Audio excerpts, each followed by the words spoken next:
sommes venus mettre en pratique la parole de Dieu. Jésus-Christ a dit, j'étais en prison, il ne m'avait pas rendu visite. Aujourd'hui, nous sommes venus rendre visite à Jésus-Christ en prison.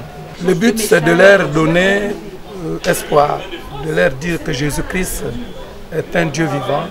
Jésus-Christ a pris la prison comme symbole de sa vie. Il est venu pour les gens qui sont en prison. Parce qu'il pouvait dire que j'étais en prison, vous ne m'avez pas rendu visite, que j'étais malade, vous ne m'avez pas rendu visite. Cela veut dire que la prison est très significative pour l'homme. Les hommes qui se sentent, qui se croient libres, ils ne sont pas libres, ils sont en prison. Mais notre prison, c'est celle qu'on appelle la prison spirituelle. Mais ceux-là ici, ils sont privés de leur mouvement, de la liberté de leur mouvement. C'est pourquoi nous sommes venus déposer ce qu'ils ont besoin pour pouvoir servir Dieu aisément.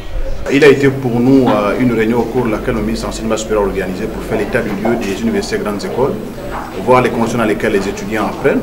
Nous, la mutuelle, nous avons exposé les problèmes auxquels on est confrontés.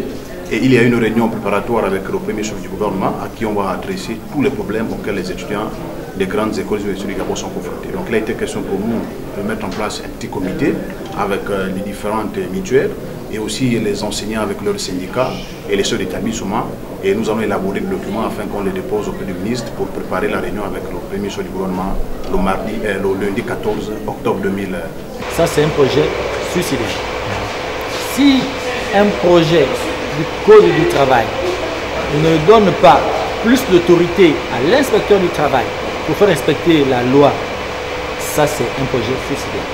Si un projet du Code du travail à la République gabonaise fragilise la protection des travailleurs du fait de leur participation à la grève, si un projet donne l'autorisation à un employeur de sanctionner les travailleurs parce qu'ils ont participé à une grève, ça c'est un projet suicidaire parce qu'il aliène les libertés syndicales. Le gouvernement a mis en place la redevance audiovisuelle et cinématographique pour permettre à nos chaînes publiques de bien fonctionner, de bien produire, d'avoir des moyens conséquents pour produire et de diffuser, de faire la promotion de notre culture à travers le cinéma.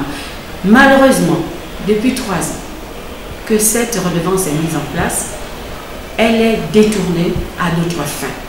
Tout ce que nous connaissons aujourd'hui, les gens ne sont pas punis. Ils peuvent se permettre de voler de l'argent. Je vous rappelle que nous avons porté plainte en tant que SINAPAP à la DGR pour la clarification de cette situation. Et cette plainte n'a pas abouti parce que, comme vous le savez, la corruption a atteint un stade que les gendarmes n'ont pas pu aller jusqu'au bout de cette enquête. Nous nous posons la question, où est la justice aujourd'hui? Nous avons saisi officiellement la DGR avec toutes les preuves. Le directeur général de Gabon Télévision a été entendu. Le syndicat que nous sommes, on a été entendu. Mais le ministre nous appelle pour dire le linge sale doit se laver en famille. Je dis bien le ministre Maniaka à l'époque. Il dit le linge sale se lave en famille. Mais il a été débarqué sans que ce linge sale soit lavé. Ça veut dire qu'il était complice.